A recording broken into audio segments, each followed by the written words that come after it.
میں کیسے سمجھاؤں، کہاں سے الفاظ لاؤں؟ میرا سینہ پھٹ گیا ہے. 15 سال سے یہ مضمون بول رہا ہوں، کبھی کسی سے معاوضہ نہیں لیا، یہ کوئی فخر سے نہیں بتاتا ہوں، صرف اپنی صفائی پیش کرنے کے لیے بتاتا ہوں. تیسری دفعہ بھائی عقیل ان کی میں سخاوت کی وجہ سے ان کی قدر کرتا ہوں، میں اس لیے آ جاتا ہوں کہ یہ سخی آدمی، اور سخی سے اللہ پیار کرتا ہے. لیکن مجھے ٹکٹ کبھی نہیں دیا، میں اپنی ٹکٹ پہ آتا ہوں کہ میں نے اس کا معاوضہ اللہ سے لینا ہے، اس سے تھوڑا ہی لینا ہے کہ جاتے ہوئے لفافہ میری جیب میں ڈال دے. میں دکھ سے بولتا ہوں کہ یہ آگ ممبر سے بھڑکی ہے. سب کی بات نہیں کرتا ہوں، 5 انگلیاں برابر نہیں ہیں، لیکن ہر مسلک کے نوجوان خطیبوں نے ایک آگ بھڑکائی ہوئی ہے، ایک آگ لگائی ہوئی ہے. اچھا، ایک واقعہ یاد آ گیا. ابراہیم علیہ السلام کے لیے آگ بھڑکائی تو گرگٹ پھونکے مارنے لگا، پھونکے، اور نہ مرادہ تیری پھونک نال کی بڑھنا ہے.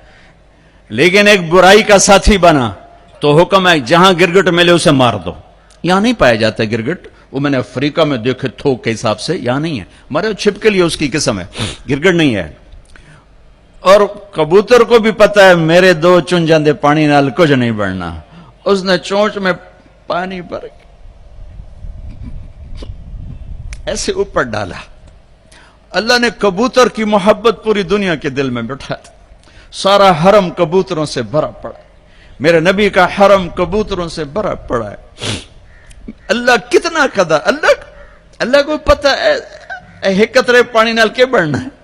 کبوتر جی چونچ دے پانی نال کے بڑھنا ہے. گرگٹ کی پھونک سے کوئی آگ بھڑک گئی، ایک برائی کا ساتھی بنا، حکم آ گیا جہاں ملے مار دیا جائے. کبوتر ایک اچھائی کا علمبردار بنا، حرم بھر دیا کبوتروں سے. دونوں حرم بھر دیے، کبوتروں کی محبت دلوں میں ڈال دی. کبوتر بادوں سے پوچھو کیسے اتنا بیوی سے پیار نہیں کرتے جتنا کبوتروں سے پیار کرتے. مجھے پتا ہے میں اس آگ کو نہیں بجھا سکتا، لیکن میں اللہ کے نبی کی بارگاہ میں کہہ سکوں گا یا رسول اللہ میں تو کبوتر بننے کی کوشش کرتا رہا، مجھے پتا ہے میرے چند قطروں سے کچھ نہیں ہوگا. ادھر پٹرول سے آگ جل رہی ہے، میرے کو پانی دیاں 2 بونداں دے نال کی بڑھنا ہے. لیکن میں کہتا رہوں گا یہاں تک کہ میرا اللہ مجھے اپنے پاس بلا لے. میں کہتا رہوں گا